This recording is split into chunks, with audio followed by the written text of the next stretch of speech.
Con un llamado a la esperanza, la coalición de gobierno cerró ayer la campaña de cara al referéndum del domingo con un acto en la Ciudad de Las Piedras. Casi al mismo momento en que se realizaba este acto, la campaña del sí llevó a cabo la cadena nacional de radio y televisión. Según la última encuesta de Cifra, divulgada anoche en Telemundo, el 45% de los uruguayos votaría por mantener los 135 artículos cuestionados de la ley de urgente consideración y el 41% preferiría derogarlos. Para esta noche se espera la conferencia de prensa del presidente Luis Lacalle Pou. ¿Cómo llega la coalición de gobierno al final de la campaña? ¿Qué balance hacen de la misma? Lo conversamos en nuestra entrevista central esta mañana con Laura Raffo, presidenta de la departamental Montevideo del Partido Nacional. Raffo, ¿cómo le va? Buenos días. ¿Qué tal? ¿Cómo están? Un placer acompañarlos. Un placer para nosotros. Ayer estuvo usted en el acto allí en Las Piedras, un lugar muy particular porque fue en el mismo espacio donde el hoy presidente de la República cerró sus candidaturas, tanto para octubre como para noviembre. ¿Cómo evalúa el acto de ayer? Sin lugar a dudas era un lugar muy simbólico porque es donde cerró Luis Lacalle Pou sus actos finales. La verdad, yo creo que fue un acto muy contundente, muy claro, había miles de personas que acompañaron y en el escenario pudo verse a toda la coalición de gobierno. Creo que esta campaña rumbo al no nos dejó una coalición más unida, donde todas las banderas estaban levantadas por la misma razón, para defender esto que es la columna vertebral del gobierno. Recordemos que cuando el presidente de la República hacía sus recorridas por todo el país, iba preguntándole a la gente qué eran los temas que más les preocupaban. La gente hablaba mucho del tema de seguridad, del tema de la educación, de la libertad de trabajo, y por eso el gran compromiso cuando el gobierno asumió fue cómo reflejar esos cambios que la gente estaba pidiendo de manera urgente, cómo reflejarlos en una ley. Y así es que se crea la ley de urgente consideración, que está vigente hace casi 2 años. Y que trajo estas reformas en estas temáticas y que, muy lejos de traer las consecuencias negativas que dicen los de la campaña del sí que iba a traer, no las ha traído, porque en los hechos ya está vigente y más bien trajo beneficios para toda la población. Entonces fue un acto, la verdad, creo que fue un lindo acto de cierre donde estuvimos todos unidos defendiendo esta ley que es tan importante para la población. Usted decía recién entonces que la ley de urgente consideración es parte de la columna vertebral del gobierno y sí, que esta campaña permitió ver una coalición unida. ¿Qué se juega efectivamente el gobierno y la coalición el domingo?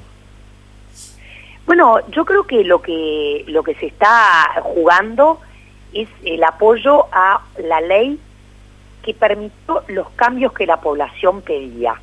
En materia de seguridad, por ejemplo, nosotros veníamos de un modelo de seguridad que los uruguayos conocen muy bien y que fue por lo que quisieron cambiar el signo de gobierno. Era un modelo donde los delitos crecían día tras día, mes tras mes, año tras año, donde las víctimas eran cada vez más cercanas a nosotros, porque o éramos nosotros mismos, o era un pariente, era un amigo. De eso veníamos. Con la LUC y con el respaldo que la LUC le brindó a la policía, lo que se logró fue cambiar ese modelo hacia un modelo en el cual las delincuentes empezaron a sentir el peso de lo que es cometer un crimen y empezaron a reducirse la cantidad de delitos. Fue notorio, se cometieron 58.000 delitos menos en estos 2 años de gobierno. ¿Eso quiere decir que todo esté solucionado en materia de seguridad? No, por supuesto que no, pero lo que sí quiere decir es que está muy claro el cambio de un modelo donde los delitos crecían todos los días a un modelo en el cual los delitos comenzaron a bajar. Entonces, ese es, por ejemplo, uno de los temas más importantes que se juegan el domingo. No volver al modelo anterior de seguridad que impedía que las personas estuvieran tranquilas y supieran que lo que más iba a defender era la vida y sus derechos. Días pasados, justamente hablando de seguridad, el Frente Amplio presentó una recopilación de 50 denuncias, lo presentó de una manera tal que el ministro del Interior, Luis Alberto Hebert, tuvo que salir a buscar esa información y presentársela luego al presidente de la República. La pregunta apunta a cómo cree usted que el Frente Amplio reacciona, o el Frente Amplio y el PIT-CNT reacciona cuando desde la coalición de gobierno se hace mención justamente a ello, a los resultados que brinda el observatorio? Bueno, quedó totalmente comprobado que no hay más denuncias de abuso policial ahora que las que había previo a la LUC. Quedó totalmente comprobado que esas denuncias a las que se refería el Frente Amplio tenían para empezar un número de expedientes, es decir, que ya estaban siendo tomadas en cuenta e investigadas, y donde finalmente los culpables eran los delincuentes y no la policía. Es decir, acá hay 33.000 personas en Uruguay que son efectivos policiales que se dedican todos los días a salir a la calle a defender a los uruguayos, y cuando tienen que defender a un uruguayo no le preguntan a qué partido vota, sino que lo defienden, y a veces hasta lo tienen que defender con su propia vida. Entonces, creo que es muy importante en esto también escuchar al sindicato policial y a cómo reaccionó frente a esas denuncias. Yo creo que desde el Frente Amplio lo que se ha hecho es tergiversar la realidad. Se ha construido un relato muy mentiroso que le oculta información a la población y a veces desinforma. Y eso no es algo serio desde el punto de vista político. Yo creo que desde el punto de vista político uno tiene que, en todo caso, si no está conforme con una ley, referirse a los artículos y decir efectos concretos y reales negativos que ese artículo haya traído. Y no han podido encontrarlos, por eso han terminado haciendo relatos mentirosos. Si realmente hubiese consecuencias como las que el Frente Amplio dice que van a existir, por ejemplo, un tema al que se refieren es desalojos express, la gente en la calle por no poder pagar el alquiler. La LUC está vigente hace casi 2 años. ¿Qué caso conocimos de una persona en la calle por no poder pagar su alquiler? Ningún caso.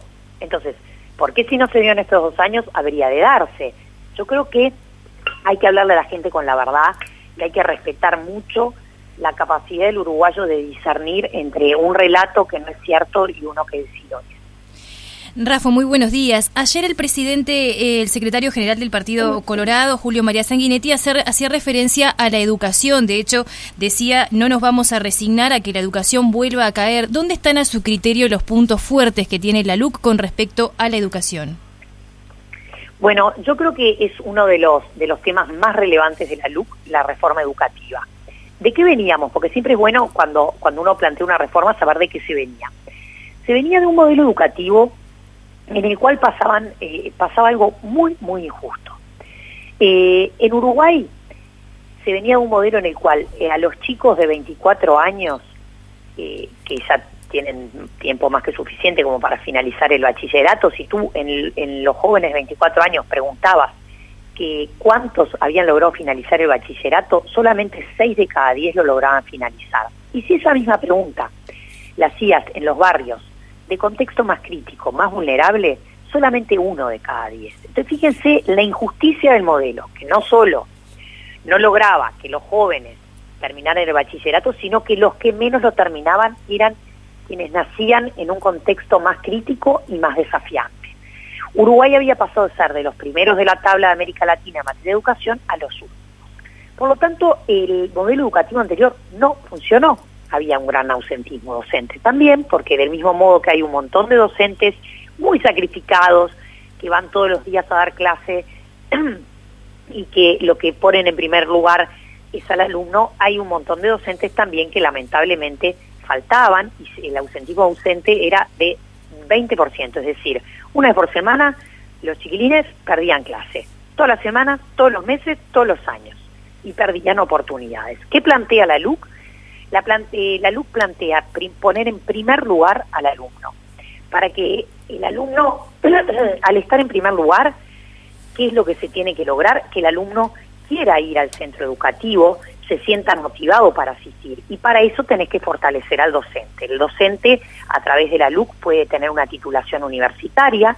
Al docente se lo empieza a evaluar no solo por la antigüedad, que es algo muy bueno, pero si un profesor tiene antigüedad, pero falta o no da la clase correctamente, bueno, ¿de qué nos vale la antigüedad? Entonces a los docentes ahora se los va a evaluar, además de por su antigüedad, por su desempeño en clase, por la asiduidad, por el presentismo, y por lo tanto empieza a construir su sistema más justo, en el cual también se va a poder premiar a aquellos docentes que se dediquen exclusivamente a escuelas de contexto y centros educativos de contexto más crítico, van a poder tener beneficios adicionales, se les va a poder pagar mejor.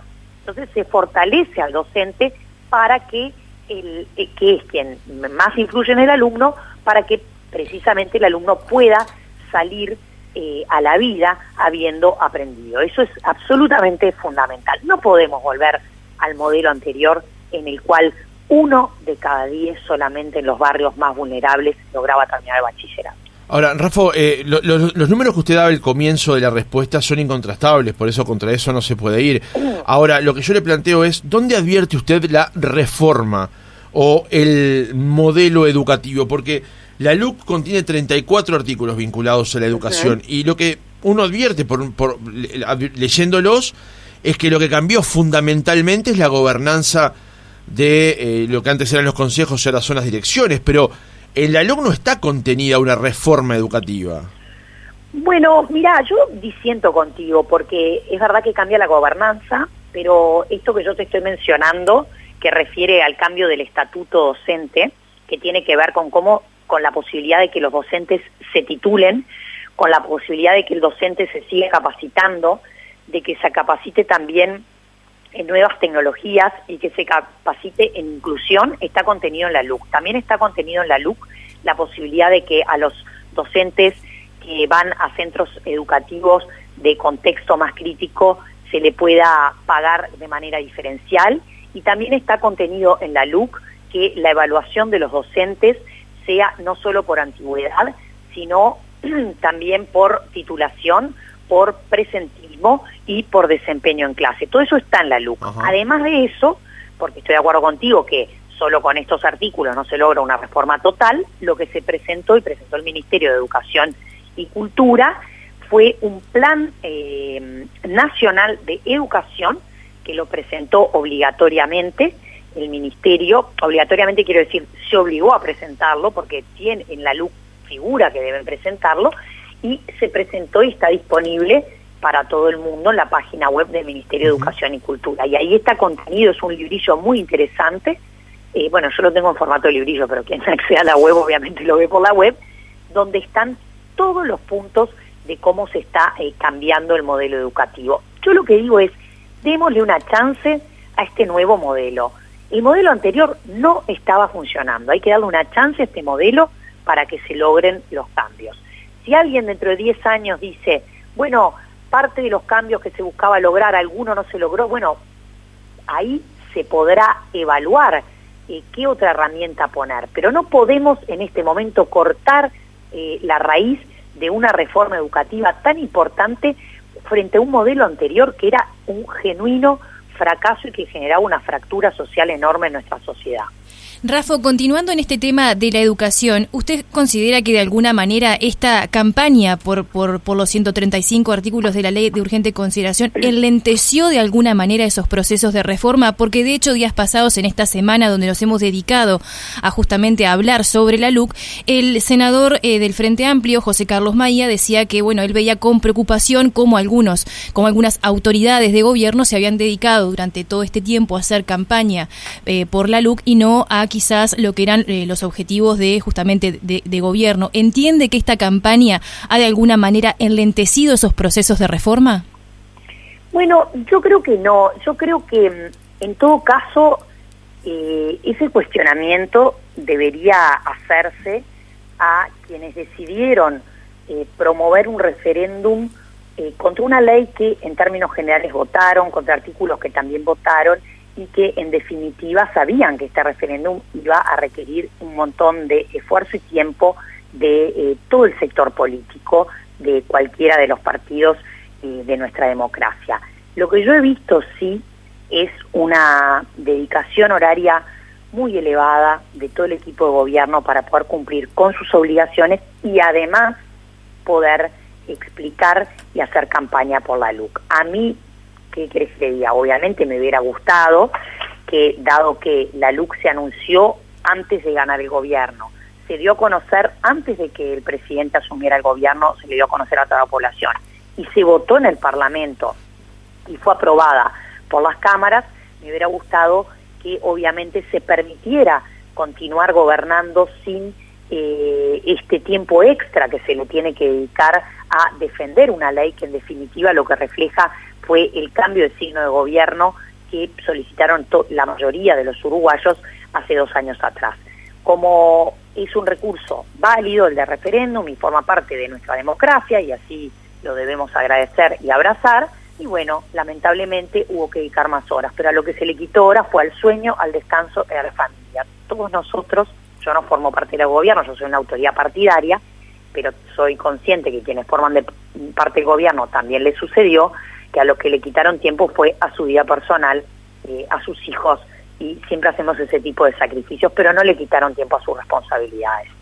Rafa, con respecto al tema económico, contenido también dentro de la LUC, por ejemplo, el tema de la regla fiscal, y ya de paso también una evaluación de la propia gestión de la ministra de Economía, Azucena Arbeleche. Desde el Frente Amplio se ha criticado este mecanismo, se ha dicho, entre otras cosas, de que el gobierno se jacta de tener ahorros en un momento donde la población pasa necesidades, pero el gobierno también maneja que gracias a esa prudencia en el gasto, algo que decía Sanguinetti ayer en el discurso en Las Piedras, las medidas se pudieron continuar en el tiempo y no solamente hacerlas por 1 año o año y medio. ¿Qué lectura hace de esto? Porque este punto en particular fue un gran debate de todo el primer año de la pandemia. ¿Cuánto dinero ponía el gobierno y durante cuánto tiempo? Bueno, yo creo que tenemos una ministra de Economía que ha batido todos los récords y que ha ganado premios internacionales por su excelente manejo de la economía durante la pandemia. La verdad que Azucena Arbeleche merece aplausos. Te soy sincera, creo que ella con su trabajo técnico y con su modalidad austera, pero muy preocupada por lo social, ha logrado grandes cosas. ¿Qué es lo que ella hizo durante este tiempo? Ella dijo, tenemos que apoyar a los más vulnerables. Y por lo tanto construyó un modelo en el cual todo gasto superfluo se pudo recortar y todo dinero que entró y que se creó a través del Fondo Coronavirus se le dio a la gente con mayor vulnerabilidad. Y eso lo que nos trajo como resultado fue que en un mundo en el cual las economías cayeron de manera brutal, en el cual hubo aumentos de la pobreza muy elevados y en el cual se profundizó la desigualdad, Uruguay en 2021, el año después de la pandemia, logró sacar a 50.000 personas de la situación de pobreza, logró aumentar el empleo. Esto, miren que el índice de desempleo en Uruguay sea menor aún que los niveles previos de la pandemia, es algo que no se ve prácticamente en ningún país del mundo. Y eso refiere a un manejo de la política económica de muchísima calidad y haciendo foco en las personas que más lo necesitan. Se creó ese fondo coronavirus, se destinaron 1.700 millones de dólares en el 2020 y en el 2021 para atender situaciones de emergencia de salud y situaciones de emergencia económica a los hogares más vulnerables. 400 millones se le dieron de apoyo directo a hogares vulnerables. El MIDES hizo mucho hincapié en las madres, esto me parece muy importante. Yo cuando visito los barrios, siempre la situación más difícil la viven las madres jefas de hogar, ¿no? Las que se tienen que hacer cargo de sus hijos y del hogar y quizás no tienen un trabajo. Bueno, se creó el bono crianza para las madres que tienen hijos de recién nacidos hasta 3 años. Se creó una nueva regla mediante la cual las mamás que recibían asignaciones familiares o partidas del MIDES y que conseguían un ingreso, a veces la asignación se te cortaba porque conseguías un trabajo. Ahora no se les corta para que tengan el incentivo de poder insertarse laboralmente. Pero realmente creo que este gobierno ha dado claros ejemplos de que las personas más vulnerables son las que mejor se atienden y las que más preocupan. La verdad que a mí me parece excelente la gestión de la ministra Arbeleche. Ahora, Fernando Pereira ayer en ADM recordó que sigue habiendo uruguayos que comen en ollas populares. ¿Cómo se atiende esta realidad frente a los números económicos, macroeconómicos, que son buenos, que ha presentado el gobierno en los últimos meses? ¿Cómo se compatibilizan esos dos escenarios? Yo creo que Fernando Pereira elige mirar la realidad a través de unos lentes que solamente él tiene. ¿A qué me refiero con esto? A que los datos son incontrastables. Nosotros no vamos a empezar a dudar ni del Instituto Nacional de Estadística, ni de los números de seguro de desempleo, ni de los números de pobreza. Los números son incontrastables.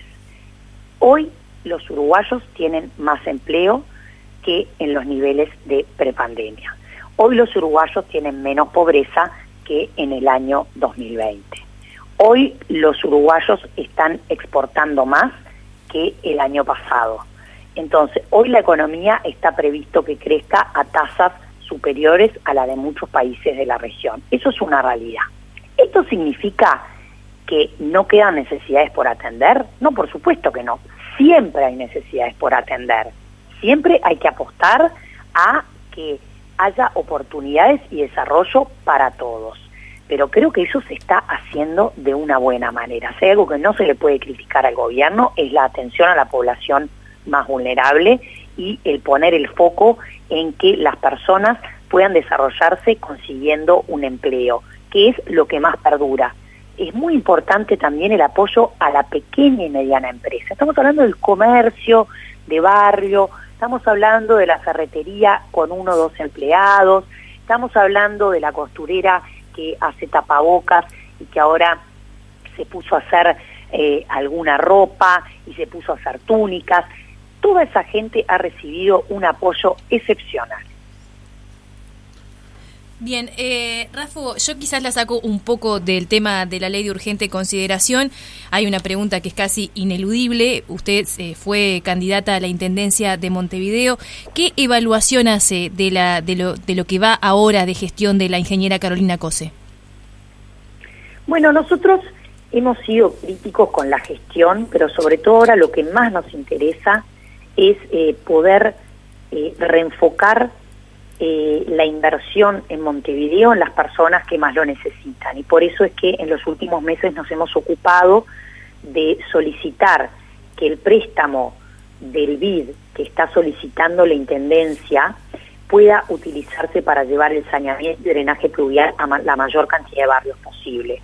Ustedes recordarán que habitualmente este préstamo, quinquenio a quinquenio, pasa por la aprobación de la Junta Departamental de Montevideo, mayoría especial, para ampliar las obras de saneamiento. Pero en este quinquenio, bajo la gestión COSE, se planteó un préstamo en el cual la mayor parte del dinero se quería destinar a unas obras de limpieza y se eliminaba barrios de la lista en el que estaban esperando saneamiento. Entonces, ese fue el tema central de los últimos meses.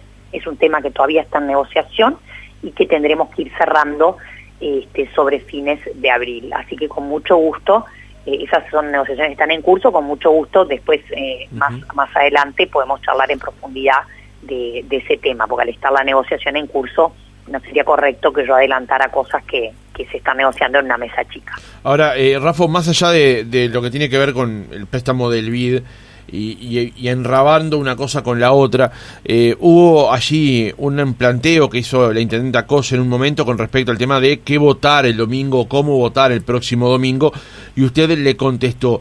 Le quiero preguntar específicamente cómo ha visto, y no es que quiera poner o subir a un ring dos posiciones, pero cómo ha visto usted a la intendenta Cose vinculada al tema del debate por la LUC.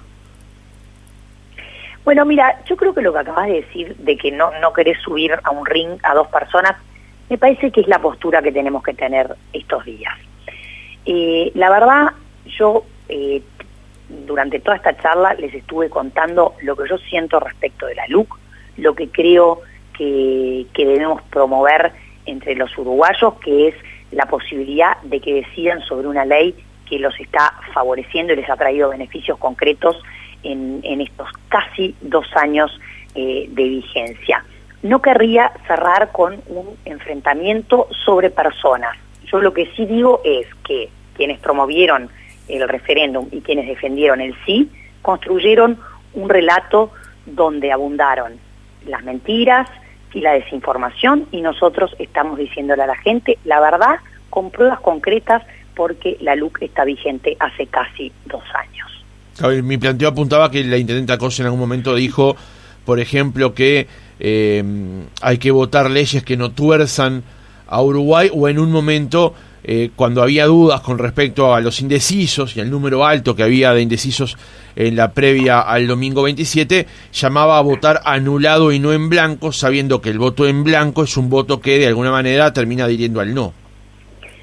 Bueno, yo cuando la intendenta sugirió a los uruguayos que anulen su voto, yo ahí contesté, por supuesto, y sigo pensando lo mismo que contesté, que es que nunca le pediría a un uruguayo que anulara su voto. Me parece que el voto es algo muy, muy sagrado. No sé, quienes nos criamos en dictadura, cada vez que tenemos la chance de ir a la urna y decidir algo, es como que elegimos decidir. Yo nunca pediría que alguien anule su voto. Yo pediría que el uruguayo se informe y que haga un voto consciente por la opción que mejor prefiera, pero nunca andaría pidiendo que se anule el voto.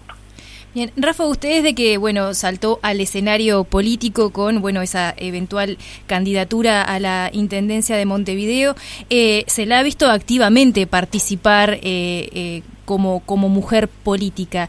Le pregunto un poco, anticipándome a que probablemente su respuesta no dé mucha pauta de lo que vaya a suceder. Tampoco le pido obviamente que me lo diga, pero ¿cómo se ve o cómo se proyecta de cara a las próximas elecciones? Bueno, me gusta lo que tú dijiste al principio, mujer y política.